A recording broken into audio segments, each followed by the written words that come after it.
Julian, thanks for joining us inside the Ice House. It's a pleasure to have you here today. It's really good to be here. So just taking a step back, right? At multiple town halls, multiple investor calls, Jeff, our CEO, speaks about ICE as all-weather company. And I think this is pretty evident if you look at businesses across the exchanges, across the data services, and now a big play within the mortgage technology space. Talk to me a little bit about the mortgage business and the data business within IMT. Give me your perspective on it.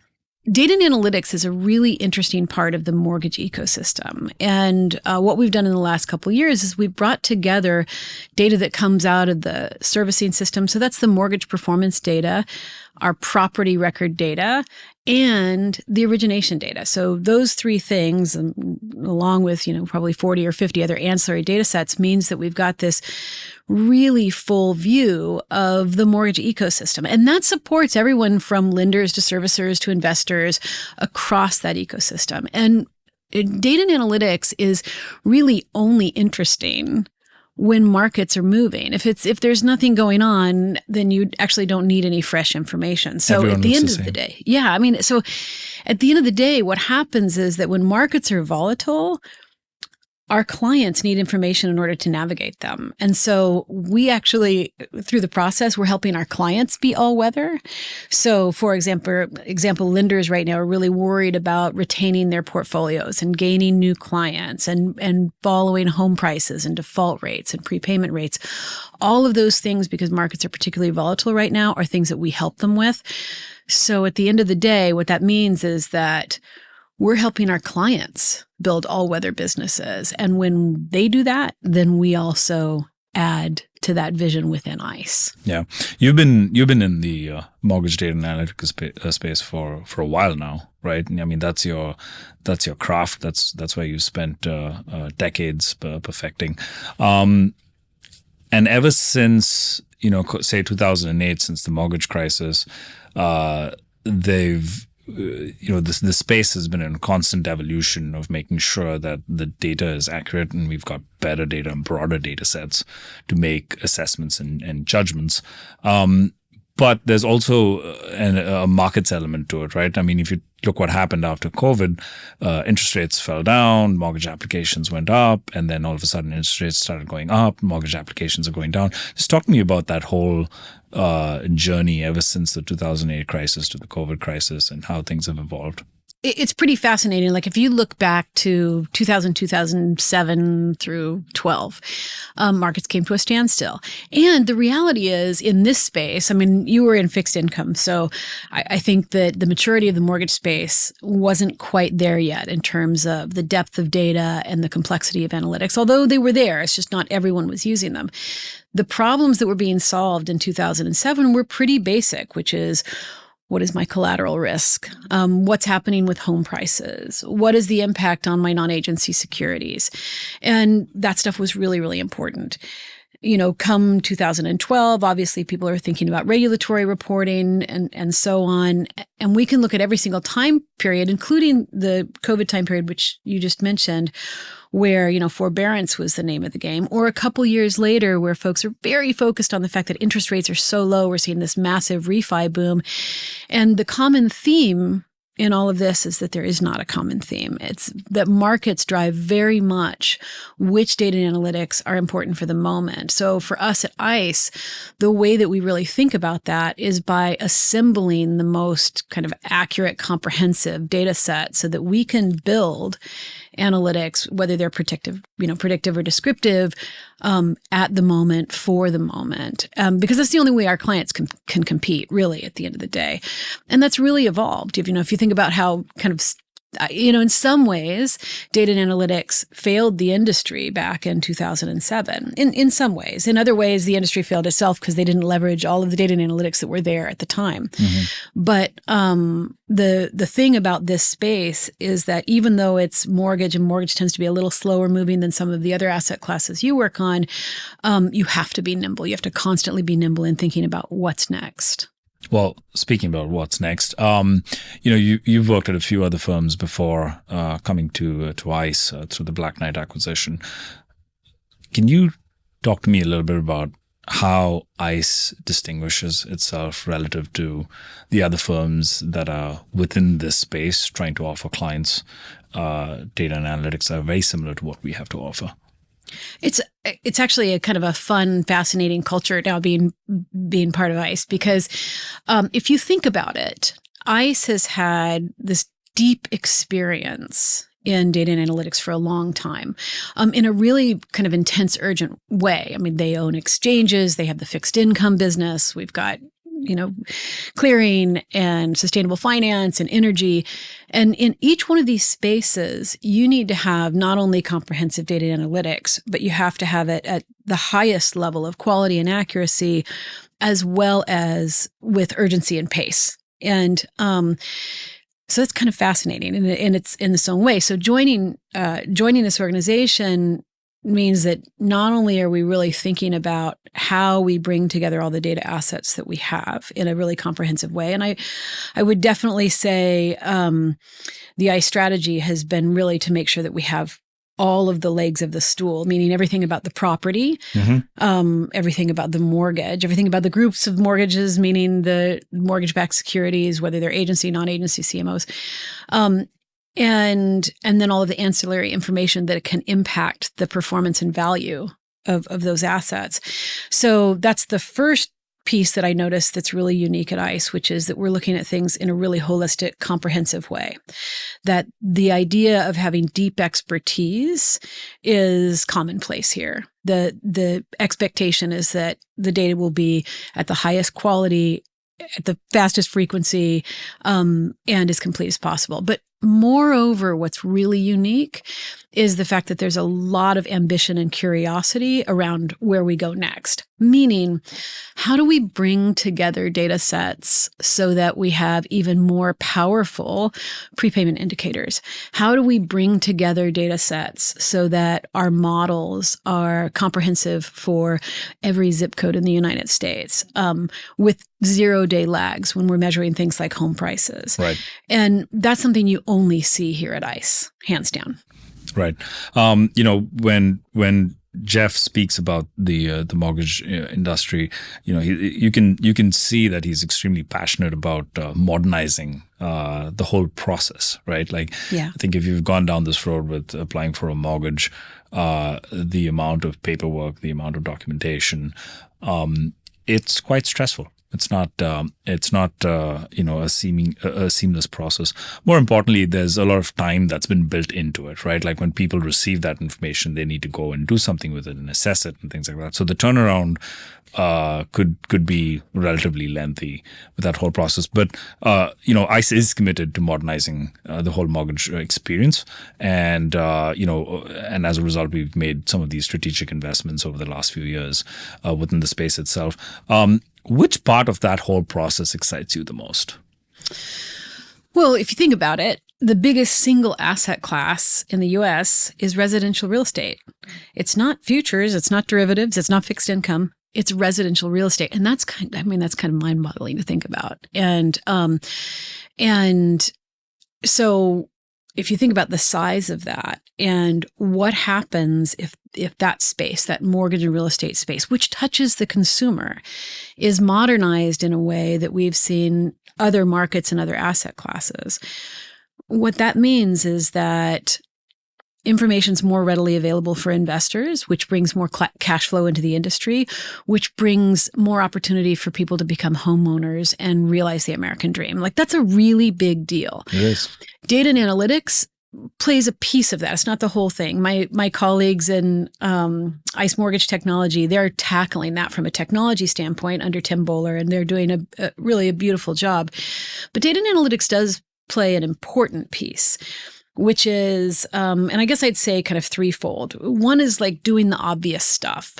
Let's make sure the right data is in the right place at the right time in the technology. Let's make sure that the same data is at the beginning of the mortgage process that's seen by investors at the end of the mortgage process. This sounds incredibly obvious, but it doesn't happen today. Most most consumers, they have access to what I would call proxy data in the industry, stuff that's freely available on websites. And, for the most part, that's not decision quality data, to be honest. Either it's old and antiquated, or it's very lagged, or it leverages, questionable data sources. So data in kind of an obvious way, we can bring it inside these mortgage applications to create kind of seamless information, less duplication, and it becomes more efficient. That's number one. Number two, which I really think is quite important, which is that the consumers begin to have a relationship with decision quality data. And, that this gives us a chance to let consumers be smart, let consumers ask questions, let consumers be skeptical about the information, about the value of their home, about the interest rates they're paying, or why they're paying mortgages, or what their fees are. All of those things, data and analytics has a really important role as we connect these platforms. I think it allows consumers to be smarter and make better decisions for themselves, and again, end up in homes. So I think that piece I'm excited about. And then last, but definitely not least, is when we think about emerging technologies and, leveraging bigger, more complete data sets, we can optimize outcomes for everyone, which is leveraging analytics that comes from our own data and exhaust to speed up the mortgage process, to help decisioning for consumers in terms of what's best for them. So I think there's definitely a lot here. And then ultimately, I think the thing that's always near and dear to my heart is just the idea that if we put enough information in the right hands, we have more liquidity, more home ownership, more diversity of product type in the market. More transparency as well. More transparency. Absolutely. So let's talk a little bit about the forward, right? How do you see this space evolving over the next 5 to 10 years? Obviously, things are becoming more digitized. And if we're successful in our mission that we had stated out before getting into the space, it should be relatively easy to get an application and a mortgage through in the next 5 to 10 years. But within the data and analytics space, what does that forward look like? What do you think the landscape will look like in the next 5 to 10 years? I think that there's a whole group of kind of standard pieces of information in mortgage and real estate and data and analytics. They've been there for a long time. So you might imagine things like prepayment default models. It's bread and butter in this space. Economic models, home price indexes, rate indices, all of those kinds of things. They've been around for some time. They're really essential to the market. They're essential to decision making. First and foremost, the standards around those analytics is going to be higher. It's going to be higher than it ever was. And to some degree, in part because of what we're doing at ICE, to be honest, which is that we're absolutely raising the bar. A quick silly story, which is that most of and I'm using this as an example because I think it's kind of easy to follow. Most of the home price indexes in the market that are readily available and freely out there, most of them are leveraging very stale data sets that are either, 6 weeks or 6 months lagged. They don't cover certain areas. And, even though the methodology can be solid, that information is not all weather during volatile markets. And some of the things that we're doing is saying, okay, wait a minute. Is there a world where we can bring in the best-in-class modeling, the most complete data sets, and eliminate all of these things we've all kind of lived with, which is, there's always going to be lags in real estate related data. Well, no, there doesn't have to be. Same thing with prepayment and default models. Many prepayment default models out there have had a number of different kinds of limitations because of restrictions in data and everything else. We've been working closely with some of our internal innovation partners to bring together data sets that previously were really difficult to connect because of compliance and other things, to create signals, like prepayment signals, that really will allow folks to make better decisions quicker. Simplest thing. So we're going to see a lot more of that. which is taking the old and making it really valuable and new. The second thing I think that we will see is we're going to see a maturing of use in data science in our industry. It's very bifurcated today. And what I mean by that is, 10, 20 years ago, the only folks who were working with data and analytics were actually people like you and your teams. And they had quants, and the quants were very deep in the data, and they were very excited about it, but it was gibberish to everyone else. And with, really new emerging technologies and data science, we've seen across the mortgage industry, we've seen a lot more leveraging of data and analytics, but it is not quite mature yet. I mean, sometimes I joke and I say, well, it's, data and analytics, I'd like to get me some of that. Yeah. And people will invest, but they're not really sure where they want to be with it. I think that both availability of complete data sets like what we have at ICE and real data science where people are using some of the rigor of our previous quants and some of the innovation of data science will mean that we'll start seeing shops leverage all of this technology on a daily basis. They're not doing it today. Some folks are, but there's still a lot of folks out there who are using hunches and proxy data in order to place bets, and that is a really dangerous territory. So that's number two. And then number three, which is incredibly boring, but I am excited about it, is the fact that with emerging technologies, people are going to get faster at computational agents, things that we really struggle with now, running certain kinds of models or asking and answering a question, that's going to be nothing, right? It's just going to be, what are the default rates in zip code 1, 2, 3, 4, 5? What are the cohorts that are most driving those default rates? Instead of that taking 10 minutes, it'll take seconds. And we'll have all of that information at our fingertips. No, that's great. It's really exciting. Talk to us a little bit about the data that you guys have, right? So you and your team work with. We've got data right from the origination side, all the way to the servicing side, all the way to how the underlying asset is performing. Talk to us a little bit about that. It's pretty incredible.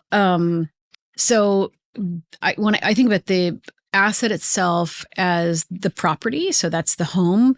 And at ICE, we have everything you might want to know about just about every home in the United States. So bedrooms, bath, what it was sold for yesterday, what it was sold for 25 years ago, where it was bought and sold, what were the particulars, all of that detail. And that's, of course, model-rich information because it's telling you about the actual physical asset.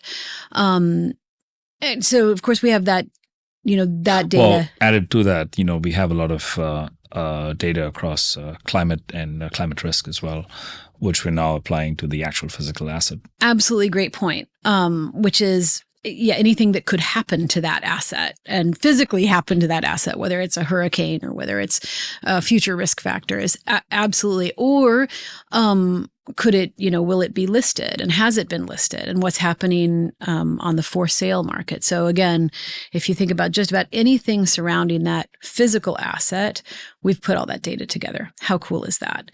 And then there's the mortgage. So the mortgage itself is, Varun, you have a mortgage, you pay X dollars. Do you pay on time, right? No, you forget because you travel too much and you forgot to automate it. And so, but, probably not. But, are you paying on time, or do you refi every, 5 minutes, or did you pay it off so you could buy a second home? All of those behavioral statistics we capture at an anonymized loan level so that we can understand the behavior in and around mortgages. And why is this important? Because there's a lot of nuance in terms of who does what when, and that is super important to the capital markets so that they can create a diverse set of product types and lending types that really put something for everyone out in the space. And that actually creates an entire ecosystem that is safer for everyone. It has less risk because there's risk-based pricing and risk-based product types.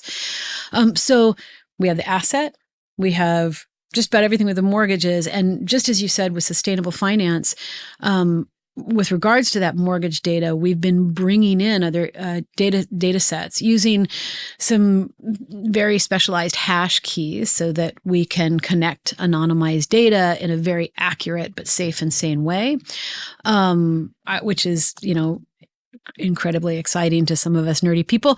And then in and around that mortgage, we're also collecting all of the origination data. And that origination data, again, I'm going to take you as an example. You just went out and applied for a home and applied to buy a home, and you locked at a certain percentage rate. You locked over a certain amount of time. Yep. The primary and secondary markets paid a certain price for that data.